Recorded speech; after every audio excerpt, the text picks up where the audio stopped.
Good morning. We're here for lesson 4 on our Armor of God Bible study from Ephesians. So far we've covered the belt, the breastplate, the shoes. Today we'll be looking at the shield of faith and the helmet of salvation. So let's talk about shields and helmets. Helmets we're pretty familiar with, right? They can take different shapes and sizes, but they all serve the same purpose, to protect the brain. We all know that we can't function without our brain. Damage to the brain can lead to permanent injury or death. It must be protected at all costs, and it needs to be used. One of my one of my favorite sayings to the kids is, "You have a brain, use it." God gifted us with this ability to think and make wise decisions. But too often, we let others tell us what to think, and we can get ourselves into trouble or places that we don't want to be. So we need this protection, this helmet. Shields we're not as familiar with, except perhaps what we've seen on TV or movies. But I'm pretty sure that Ephesians is referring to the type of shield one used for serious battle, which would have been essentially full body protection, probably top of head to toes. Heavy to be sure, but covered from ground to head and could be used alongside other shields to form walls or be placed overhead to protect from arrows, which the lesson will talk about, the flaming arrows. Perhaps the closest we come to it nowadays would be what we've seen as like riot shields.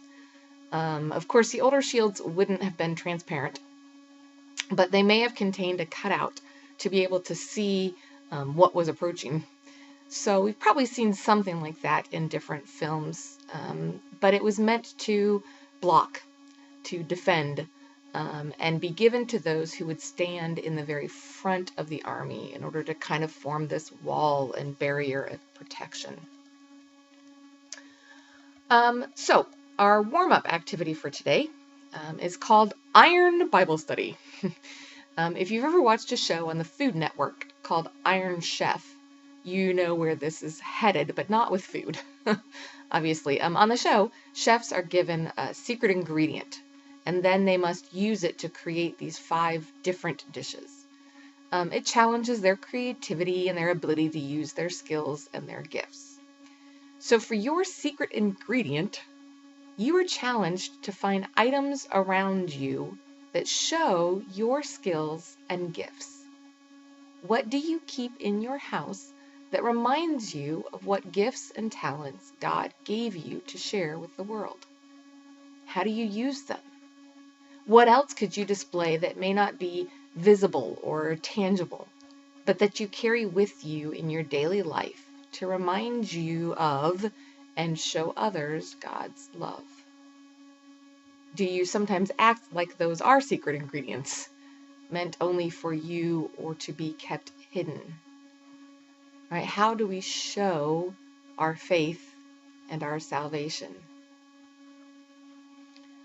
So have some fun with that. See what is around you and what you notice about yourself and the things that you display in your surroundings.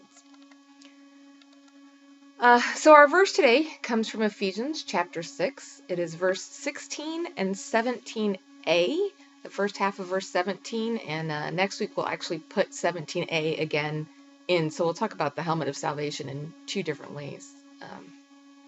But it reads, "With all of these," meaning the shoes and the breastplate and everything else we've talked about, "with all of these, take the shield of faith, with which you will be able to quench all the flaming arrows of the evil one.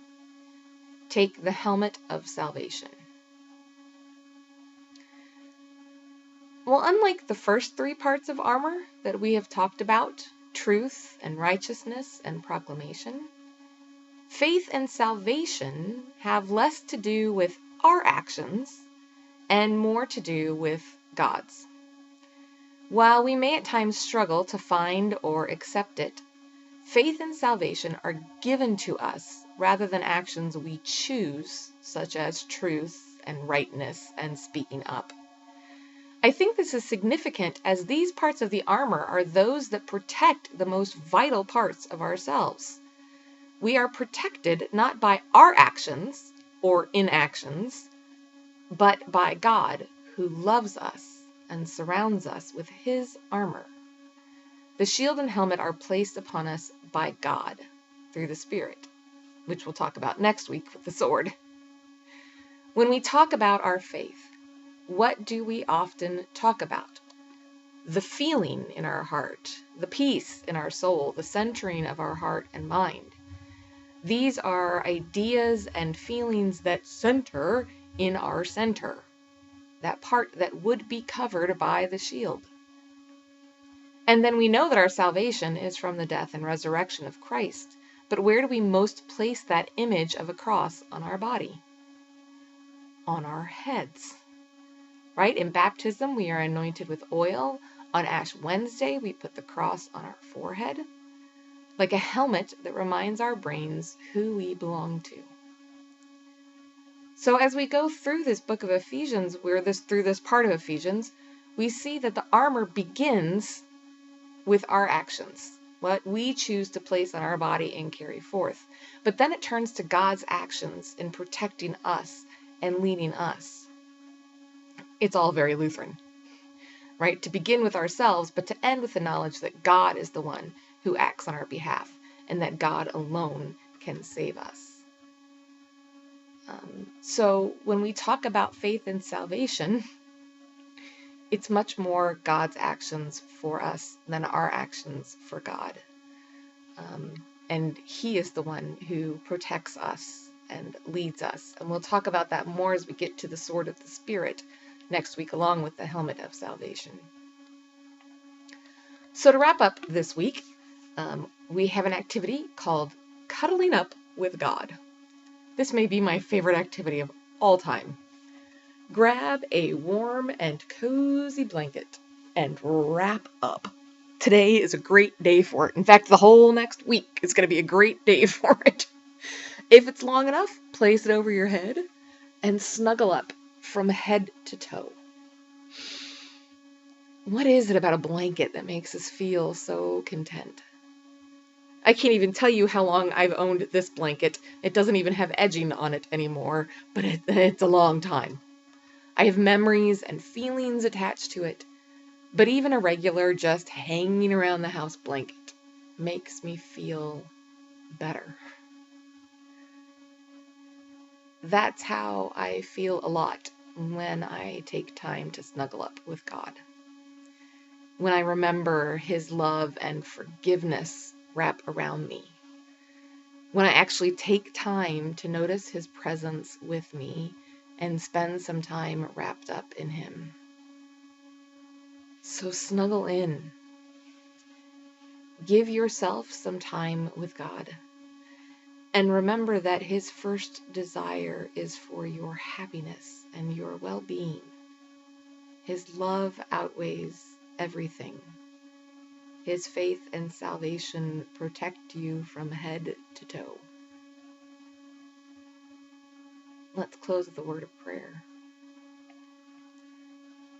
God of our salvation, you watch over us and promise us that you will always be with us. We take you with us everywhere. Help us to keep our minds and our hearts focused on you. Amen. Have a good week.